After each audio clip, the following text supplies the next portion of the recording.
What's up guys, Houndish here, and today we're jumping in with a breakdown for the weekly reset this Tuesday, the 7th of May. And we're heading well into the second half of the Into the Light update now. And while most of the Brave weapons have concluded rolling out, this week we get another beat in the form of the PvP map pack. So we're getting 3 new PvP maps. On top of that though, the Pantheon Raid Gauntlet continues, so we get another challenge this week, as well as the arrival of a new Where is Archie quest. So we'll cover all of that, as well as some other updates, plus we get the refresh for seasonal content, bonuses and rank boosts, featured raids, exotic missions, and of course, all of the rewards. So we'll touch on that as well as things like the Nightfall, with a general roundup of everything worth knowing about what's happening in the game this week. And so, as always guys, I hope you find the video today useful, and if you do, a rating below really does help us out on the channel, but without further delay, let's get into it. And firstly this week, one of the main new components is the arrival of the PvP map pack. So Bungie are introducing 3 new PvP maps. There's one for Europa, another for Neomuna, and then we're getting one which is on a pyramid ship, which is pretty cool.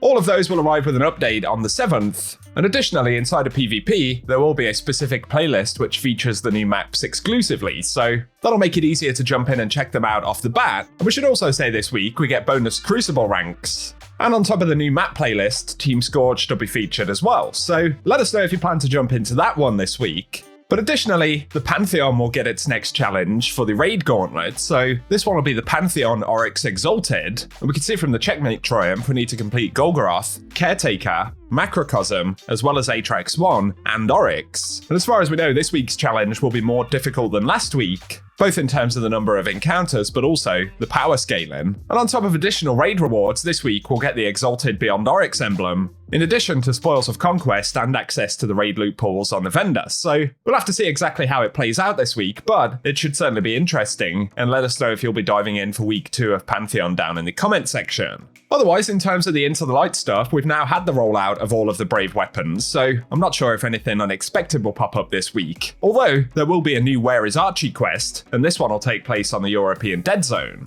So let us know if that one's of interest, and as always, I'll keep you posted.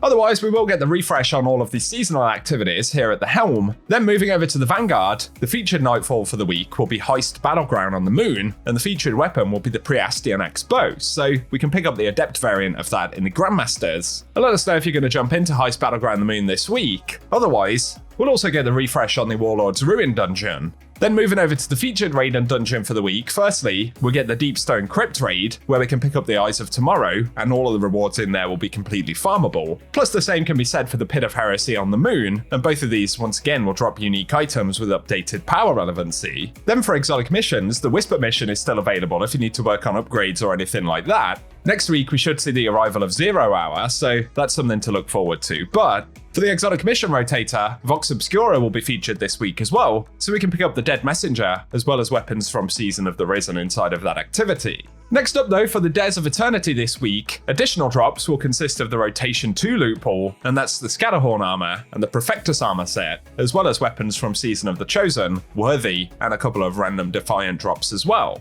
But for the featured Lost Sectors this week, initially, on Tuesday, we'll see Gilded Precept on Neomuna dropping exotic helmets, as well as the PSI Hematic, the Nazradin, Irakanji, and Glissando 47. Then on May 8th, it'll move over to EDZ with Scavenger's Den dropping exotic legs, and we'll also get Heliocentric, Hand in Hand, Battlescar, and Last Foray.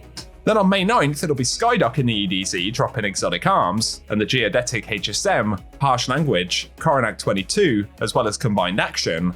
Then it'll be the Quarry on May 10th dropping exotic chest pieces, as well as the Nox Perennial, Sununa S16, Marsilian C, and Old Sterling. From there, the legendary weapons rotate around again, but May 11th will be Aphelion's Rest in Dreaming City, dropping exotic helmets. May 12th will be Bay of Drowned Wishes, dropping exotic legs. And finally, for the 13th, we'll see Chamber of Starlight, which will be dropping exotic arms. So good luck on the hunt if you are diving into Lost Sectors this week. Very finally though, in the Dreaming City, the Ascendant Challenge this week will be the Shattered Ruins, which is found via the Spine of Keres. So if you want some gameplay showing the location for that one this week, we'll run it at the end of the video. But otherwise guys, that's everything we have to talk about this reset. So as always, let us know if you'll be diving in this week, and if you have found the video useful, a like rating below really does help us out on the channel as well. Plus, if you want to be kept up to date with everything related to the game, be sure to get subscribed and I'll keep you posted. But otherwise, I appreciate you tuning in, and I hope you guys have an awesome day.